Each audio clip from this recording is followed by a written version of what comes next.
L'Algérie, depuis si longtemps le théâtre d'événements tragiques. Plus de 200 000 réfugiés venant des zones frontalières avaient quitté leur village pour gagner les régions voisines de la Tunisie et du Maroc.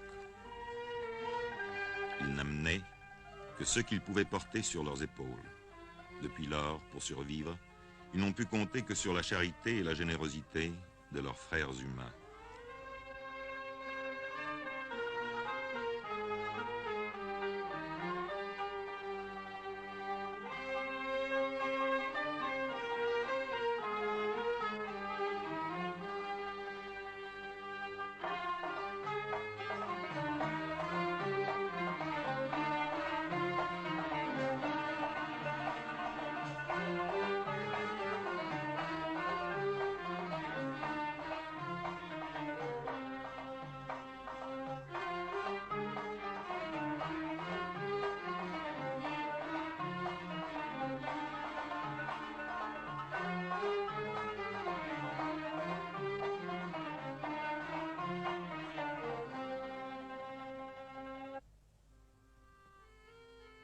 Dans tout l'islam, la religion et un même mode de vie unit les croyants.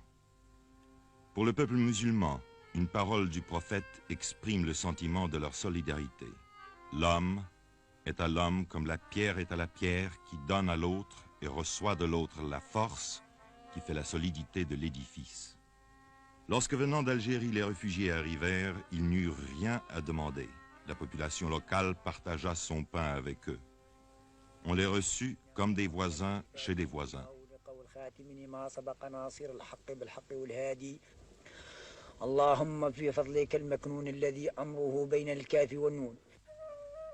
Mais la terre ne pouvait nourrir tout le monde. Les moyens des gouvernements tunisiens et marocains s'épuisèrent bientôt, et c'est au Haut Commissariat des Nations Unies que l'on fit appel. Sur sa requête, le Comité international de la Croix-Rouge apporta les premiers secours. Puis, la Ligue des sociétés de la Croix-Rouge et le Haut Commissariat organisèrent une opération plus vaste.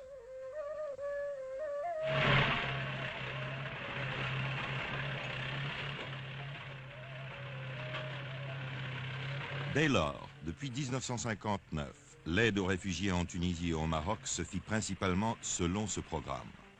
Plus de 275 000 rations par mois ont été distribuées à partir de cette année-là, au Maroc par 27 centres et par 33 en Tunisie.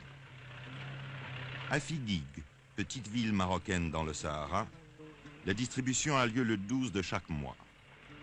L'équipe arrive la veille au soir après des heures épuisantes de voyage sur les rudes pistes du désert. Le chef d'équipe, un Suisse, fait le point de la situation avec le caïd. Une bonne partie des 4000 réfugiés qui touchent leur ration à Figuig vit dans le désert, certains même à 100 km de la ville.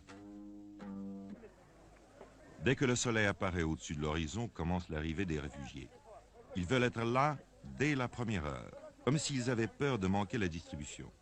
Dans certains grands centres où la distribution dure 2 ou 3 jours, les gens font la queue pendant tout ce temps-là, mangeant et dormant en plein air.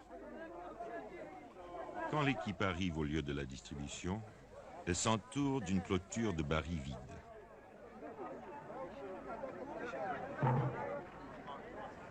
Voilà les queues maintenant organisées, les femmes d'un côté, les hommes de l'autre.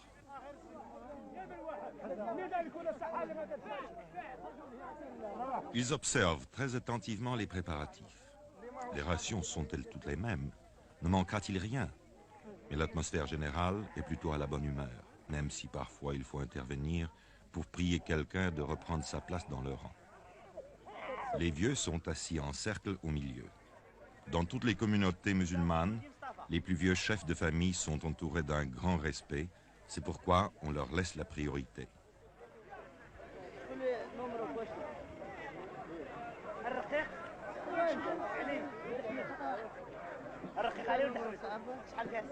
Mais les hommes ne seraient pas les hommes si même parmi les plus vieux, certains essayaient de passer avant les autres, comme ce vieil homme qui a tout l'air de vouloir se glisser au premier rang.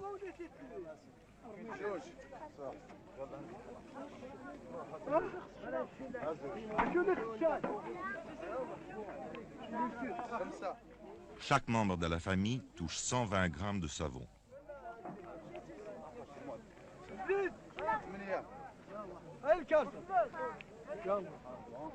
400 grammes de sucre.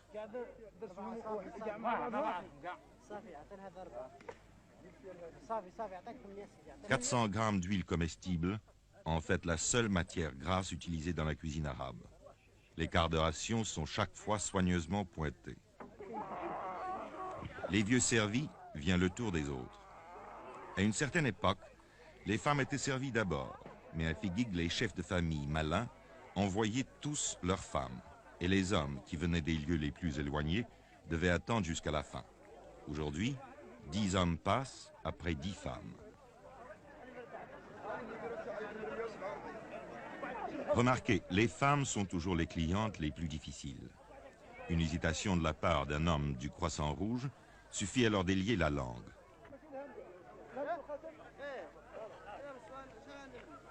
C'est dans cette ancienne église que l'archevêque catholique de Casablanca a mise à la disposition de l'opération de secours que se fait la distribution de blé et de riz. Chaque réfugié a droit à 10 kilos de blé et 2 kilos de riz. En Afrique du Nord, chaque famille cuit son propre pain et fabrique sa semoule pour le traditionnel couscous. Un plat de semoule cuit à la vapeur, des légumes bouillis et de la viande ou du poulet, s'il y en a. Certains réfugiés n'ont pas touché à la viande depuis plus d'1 an.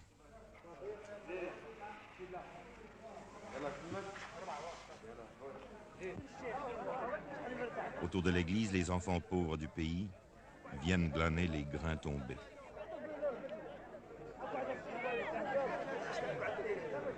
La charité n'est pas le privilège des riches. Les réfugiés aussi partagent avec les autres.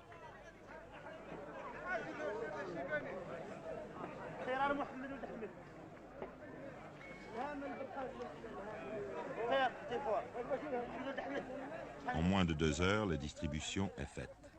Certaines familles disposent en commun d'un moyen de transport mécanique. Mais la plupart repartent avec leur âne chargé de provisions mensuelles. La famille, ce n'est pas seulement le père, la mère et les enfants, mais aussi les grands-parents, les frères, leurs femmes et leurs enfants, et parfois aussi les cousins. Il arrive qu'une famille forme un groupe de plus de 20 personnes. À travers les rues principales de Figuig, les caravanes repartent, formant une longue procession.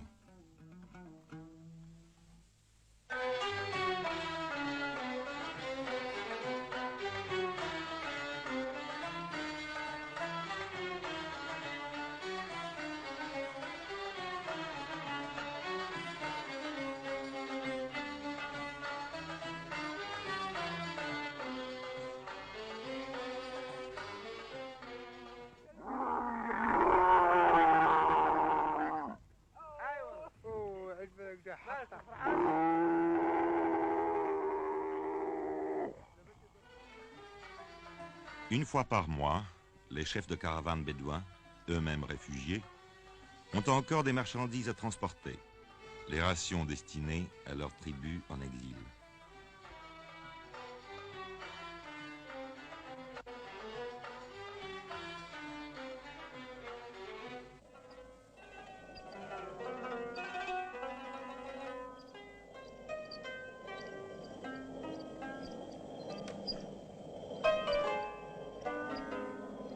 Aujourd'hui encore, on utilise des meules comme celles que l'on a découvertes dans les ruines romaines d'Afrique du Nord. Le blé vital. Le blé vital amené d'au-delà des mers dans les ports d'Afrique du Nord, emmagasiné, distribué, moulu, cuit, mangé. Le blé vital et les autres aliments ont créé l'union entre des peuples de races différentes.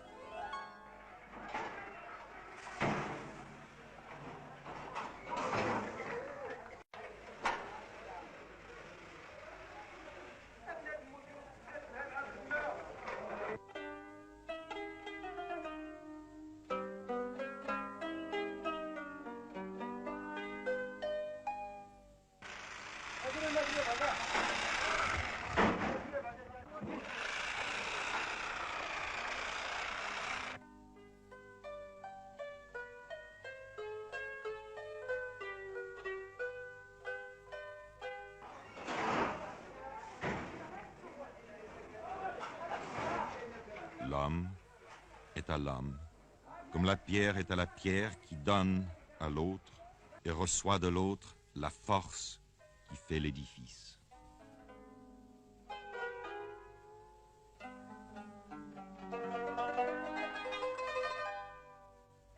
Cet élan ne s'est pas interrompu au cours de toutes ces années.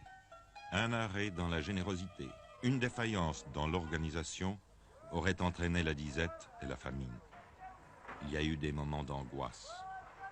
Le coût annuel de l'opération, 8 millions de dollars. De ne pas épuiser les limites de la générosité humaine, mais encore, faut-il les trouver?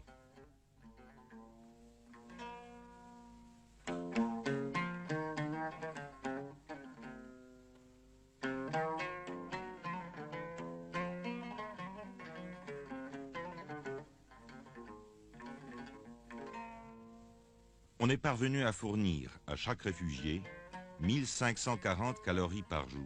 Cela signifie que la nourriture doit être préparée avec la plus grande économie pour que les derniers jours du mois, la famille n'ait pas faim.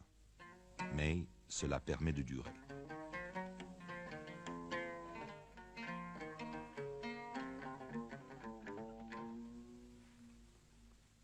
Dans les montagnes, les réfugiés construisent eux-mêmes des gourbis. Un toit de feuilles sur un châssis de branches, le tout posé sur un mur circulaire, fait de boue ou de pierre, un trou servant d'entrée. Dans les plaines et le désert, les réfugiés vivent sous les tentes qu'ils ont généralement construites eux-mêmes dans le style traditionnel. Quelques nomades sont arrivés avec le reste de leur troupeau. Cette famille possédait plus de 300 bêtes, mais la plupart furent tués ou moururent pendant l'exode. Voilà ce qu'il en reste. Une douzaine de chèvres et de moutons qui donnent un peu de lait et de laine, mais qui symbolisent aussi l'espoir de refaire un nouveau troupeau. Pendant la saison des pluies, les réfugiés coupent dans la plaine l'alpha qu'ils troquent contre un supplément de nourriture. On tisse aussi des nattes d'alpha sur des métiers procurés par l'opération de secours.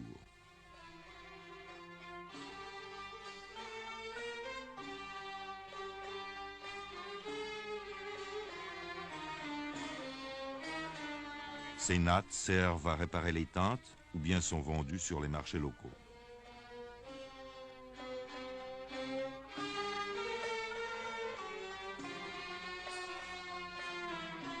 Dans les collines et les montagnes, les réfugiés ont le droit de couper les broussailles mortes. Ce réfugié a eu la chance de trouver un chêne de liège mort.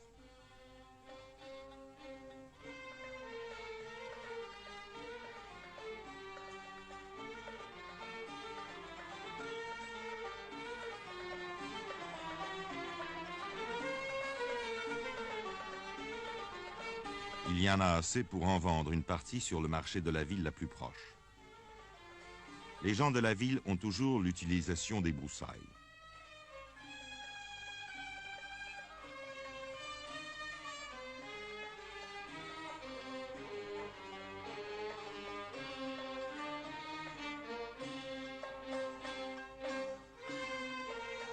L'offre est acceptée, le marché conclu. 250 millimes pour une charge de bois, 2 nouveaux francs 50, à peine un demi-dollar. Le seul argent que cet homme ait eu entre les mains depuis 2 ans. Une aubaine. Maintenant, il peut ramener chez lui quelques épices et du thé. Mais la condition générale, pas d'argent, pas de travail, pas de terre, et l'angoisse en face d'un avenir incertain. Voilà ce qui rend l'exil lourd à tous les réfugiés, qu'ils soient en Europe, en Asie ou en Afrique.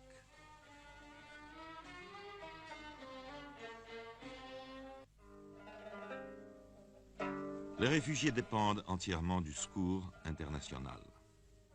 Dans ces conditions, un régime de 1540 calories par jour est souvent tout ce qu'on peut leur donner. Et 1540 calories ne suffisent pas aux enfants en pleine croissance. Or, les enfants constituent plus de 50% des réfugiés.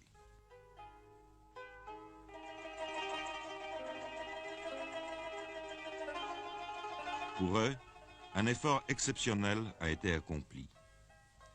Une chaîne de 160 postes de distribution de lait a été créé pour 90 000 enfants réfugiés. Chaque matin, en allant à l'école, on leur donne une tasse de lait vitaminé et un morceau de pain.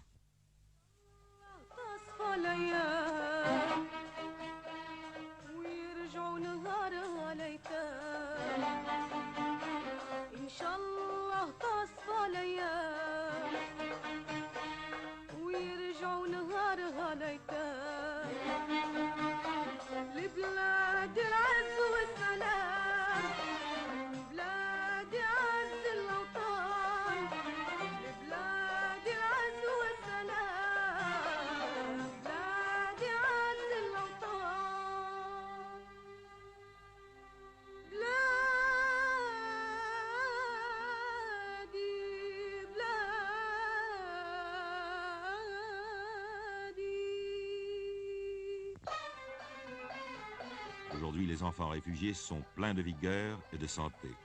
C'est joyeusement qu'avant de se rendre à l'école, ils passent au centre de distribution.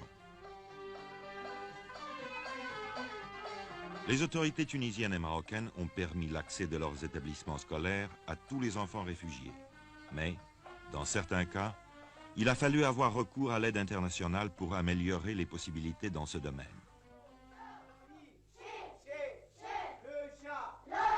Le chat a griffé Amina. Le chat a griffé Amina. Chat,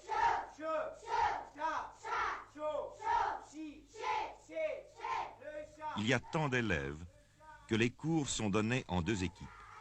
Mais la soif de connaissance est si grande que d'habitude le groupe de l'après-midi va au cours du matin et reste dehors pour l'entendre. De la même façon, le groupe du matin assiste au cours de l'après-midi.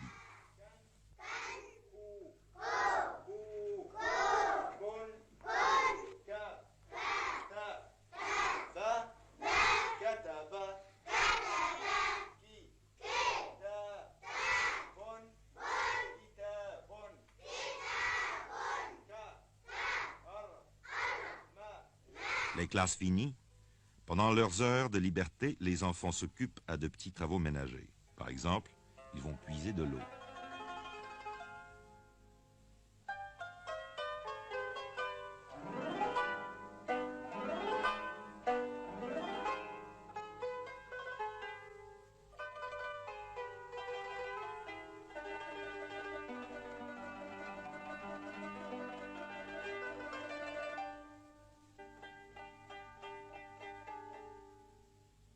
Mais comme tous les enfants, ils aiment jouer, même si les jouets sont rares. Voici un jeu que connaissent tous les enfants du monde. Il n'est besoin que de quelques cailloux qu'on jette en l'air pour les rattraper adroitement sur le dos de la main.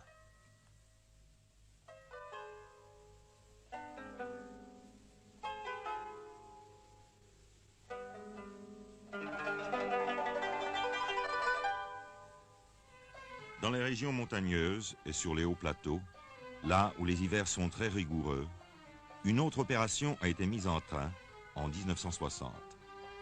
À l'heure du déjeuner, les enfants se rassemblent devant la tente du Croissant Rouge et on leur donne un bol de soupe bouillante et un morceau de pain.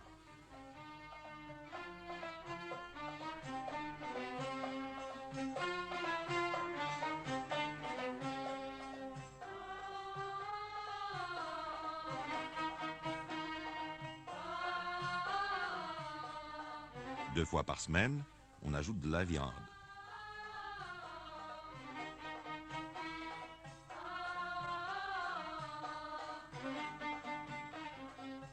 Pour que maman sache qu'il a bien mangé sa soupe, on fait à l'enfant un petit signe sur la main.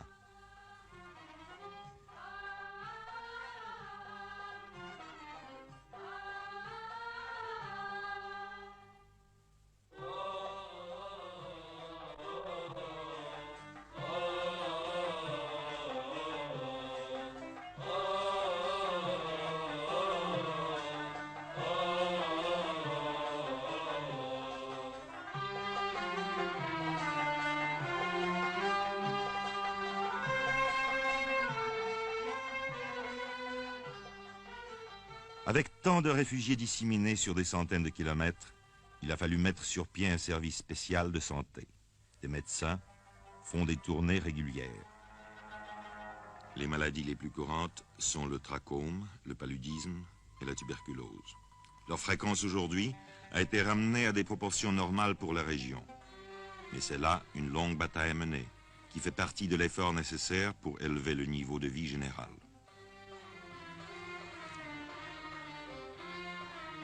En plus des services médicaux, une chaîne assez importante de dispensaires a été créée. Des infirmiers, des secouristes, formés sur place, s'occupent des cas ordinaires. Les cas sérieux sont vus par le médecin. Ici, les malades reçoivent également des soins et des médicaments.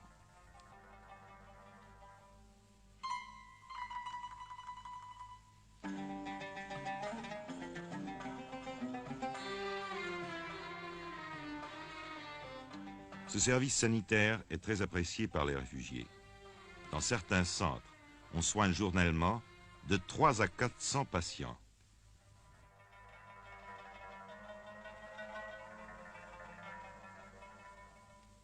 En Afrique du Nord, l'hiver, il peut faire très froid. En 1961, il est tombé dans cette région près de 2 mètres de neige. En hiver, les réfugiés restent à l'intérieur autour du feu. On leur a distribué des dizaines de milliers de couvertures et des centaines de tonnes de vêtements usagés. Et pourtant...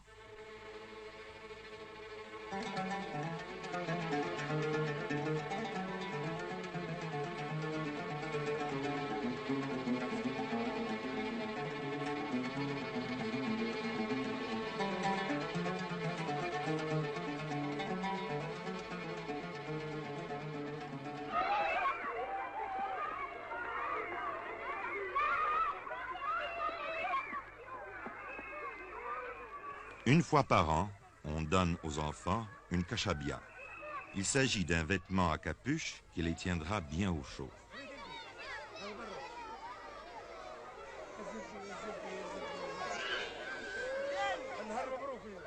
Avec la meilleure volonté du monde, il est impossible de faire comprendre à ces jeunes gens qu'il est inutile de se bousculer. Mais les enfants sont trop excités. Ils ont trop peur qu'en fin du compte, il n'y ait plus assez de kashabia pour tout le monde. Si quelque chose peut décrire l'extrême dénuement de ces enfants, leur dépendance totale d'une aide extérieure, c'est bien cela. Cette crainte de voir la générosité se tarir quand leur tour viendra.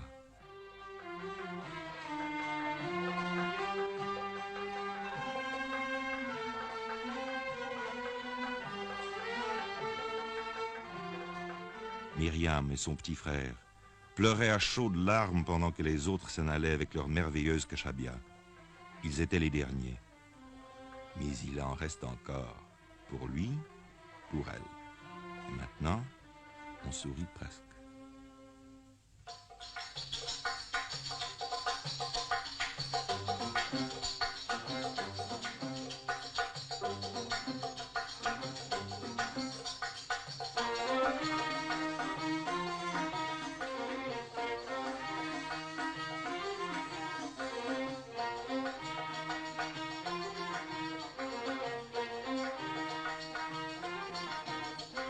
Voici ce qui a été fait. Chaque mois régulièrement, on distribue plus d'un quart de million de rations, chaque jour du pain et du lait pour 90 000 enfants. Dans certaines régions, on a construit des cantines, on a distribué des habits neufs, des couvertures, des tentes.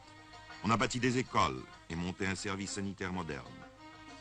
Cette opération a obtenu l'appui de 65 nations, grâce aux sociétés de la Croix-Rouge et du Croissant Rouge, de Lion et Soleil Rouge, aux agences bénévoles, aux contributions financières des gouvernements, des groupes privés ou de particuliers. D'un bout de l'année à l'autre, les dons venus du dehors sont rassemblés et les vêtements triés selon les tailles et les âges. Les sacs usagés qui ont servi au transport de la farine sont transformés en chemises et en vêtements. Ce travail est accompli par des jeunes filles réfugiées dans un centre d'apprentissage du Croissant Rouge d'Oujda au Maroc. Le cours est très attentivement suivi par ces adolescentes. زيدي هكذاك انا ديري 5 ديري 4 بالرز. le retour au pays natal est le seul avenir pour ces jeunes enfants et leurs parents. Les réfugiés ont été reçus comme des voisins chez des voisins par les peuples de la Tunisie et du Maroc. C'est la communauté internationale qui les aide. Mais leur véritable vie n'est pas ici, où ils ne peuvent ni travailler ni s'implanter. Et tous, du reste, désirent retourner chez eux dès que cela sera possible. Ils ont traversé une longue période de découragement, d'incertitude et d'attente, tant qu'il ne s'agissait pour eux que de survivre, et c'est grâce à l'aide internationale qu'ils ont survécu. Cette aide internationale leur a aussi permis d'envisager l'avenir avec confiance, car ils savaient qu'ils n'étaient pas abandonnés.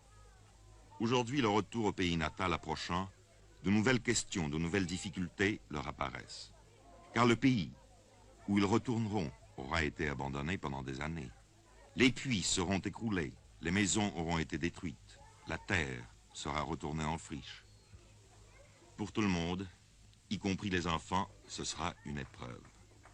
Il faudra donc continuer l'aide internationale jusqu'au moment de leur retour, afin qu'ils demeurent en bonne santé physique et morale pour aborder la période où ils devront entreprendre de reconstruire leur vie.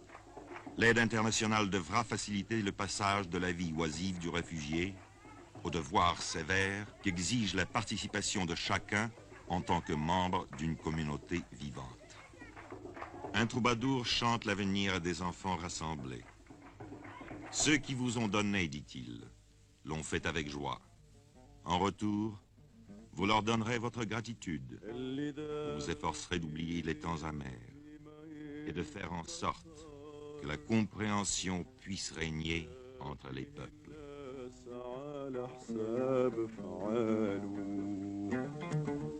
نتمنى التوحيد لجميع البشر في عالم سعيد تزيان أحواله عالم حر جديد لبدا ينتصر وتزول الغيار ما بين ابطال